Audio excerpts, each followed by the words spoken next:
ঢাকার বাইরে থেকে যারা এই লাইভটি দেখছেন, আমি সকলের প্রতি অনুরোধ করবো, আপনাদের আশেপাশে যে ঘটনা ঘটেছে, আপনাদের চোখের সামনে যদি কোনো ধরনের ঘটনা ঘটে থাকে, আপনারা অবশ্যই মন্তব্যে জানাবেন, লোকেশনটা আমাদেরকে জানাবেন, আমরা সেই তথ্য তুলে ধরতে চাই। আমরা যতটুকু শুনেছি, ঢাকার মধ্যে তো ঘটনা ঘটেছে, ঢাকার বাইরেও ইতিমধ্যে অনেক ধরনের অনাকাঙ্ক্ষিত ঘটনা ঘটেছে।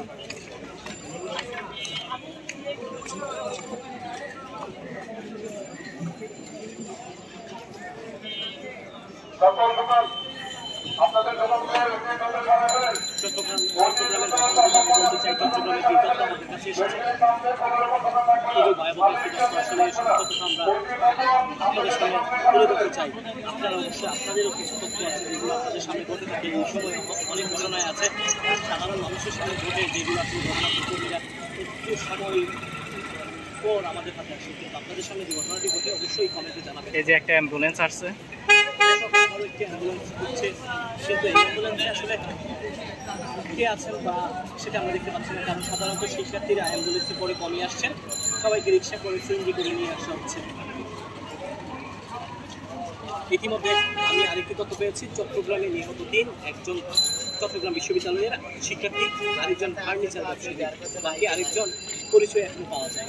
দর্শক, এই মুহূর্তে কিন্তু আমি আপনাদেরকে যে বিষয়টি বলেছি সেটি হচ্ছে চট্টগ্রামের যে তথ্যটি এসেছে সেটিও কিন্তু একটি কোঠা সংস্কারের আন্দোলনকে কেন্দ্র করেই আইন শৃঙ্খলা পরিস্থিতি কিন্তু নিয়ন্ত্রণে ঢাকায় বর্তমানে বলছে, কিন্তু চট্টগ্রাম, বগুড়া, রংপুর ও রাজশাহীতে বিজিবি মোতায়েন করা হয়েছে।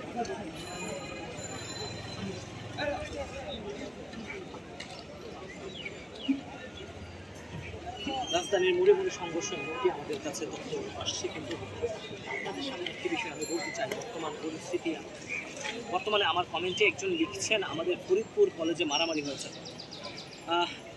সুব্রত দাদা, আপনাকে অসংখ্য ধন্যবাদ কমেন্টে আপনি জানানোর জন্য। আপনি অবশ্যই জানাবেন এই সংঘর্ষে ফরিদপুর কলেজের সংঘর্ষের পর কোনো ধরনের আহত হয়েছে কিনা, বা কে সংঘর্ষ মানে কার সংঘর্ষ হয়েছে বা কে ছিলেন, সেই বিষয়টি অবশ্যই জানাবেন আপনি।